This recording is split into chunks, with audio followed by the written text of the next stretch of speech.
Hello, my name is Darnell, and today I'm going to be discussing the 1619 Project by Jones, Judas and the Black Messiah, and then connecting that to the Super Bowl halftime show featuring Bad Bunny. And I'm using this for my week 3 vlog.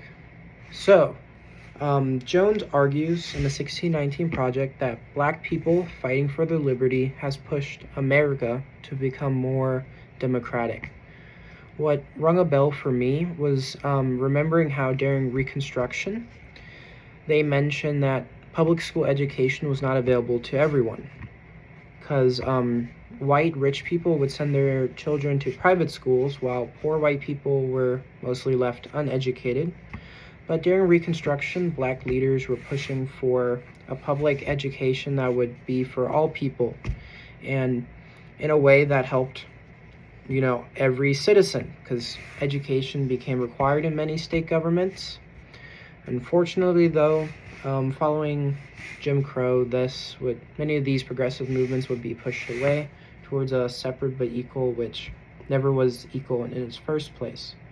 So keeping in mind that the idea that black people fighting for their liberty, you could also think about how black people fought in many of the major wars, like during the Revolutionary War, during the Civil War for the Union, during World War I and II, with the irony being you're fighting for liberty abroad, but then you return home and you face, many undemocratic, many oppressive political situations like Jim Crow.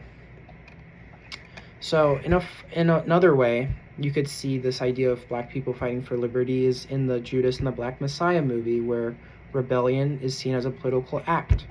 In this case, it was a political act to challenge white supremacy and dismantle systemic oppression.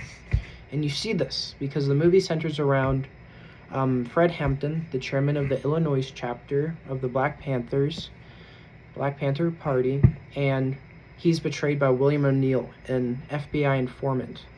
So this movie is taking place in the 1960s, and you see how the Black Panthers are, they're, at least Fred Hampton, he was seeking to reunite a lot of these political movements of other black people together and find what they have in common and ultimately to help their communities, like with the lunch program.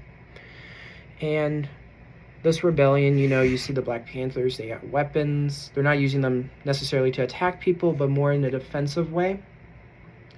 And you see them, having these political rallies in this house where they're helping their community, bringing jobs and making their community safer, and also facing a lot of backlash from the police. And when we were in class, we discussed briefly COINTELPRO. And when I did a little bit of research, I found that this was an illegal project by the FBI to surveil, infiltrate, discredit, and disrupt political parties and organizations that they deemed subversive to, like, America. An example of this would be like, the feminist movements, the Communist Party of America, the Civil Rights Movement. You could see it in movements like featuring Martin Luther King Jr. and Malcolm X. And this for sure happened also in this movie, because William O'Neill is depicted as an FBI informant. He was caught stealing a car, and then they used this as a way to blackmail him to work for the FBI.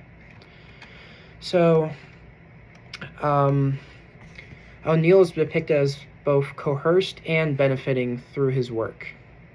How would I connect these to current events? And so Bad Bunny, he's going to be the halftime show for the Super Bowl. And if we're going to contextualize this is at a time when ICE is, making headlines for these arrests and these protests that are happening. And our country is having a lot of anti-immigration sentiments. And so Bad Bunny's performance, he plans on doing it like mostly in Spanish. And you could see this as a celebration of pride and solidarity for many Latinos, especially in this country. And he says that, like, speaking Spanish is a political act at a time when, that is deemed as reason enough to get people arrested. And Turning Point is having their own all-American show. So you're having these clashes between what is America, what isn't. and that connects to the COINTELPRO and overall black people, having been fighting for their liberty, and a lot of that backlash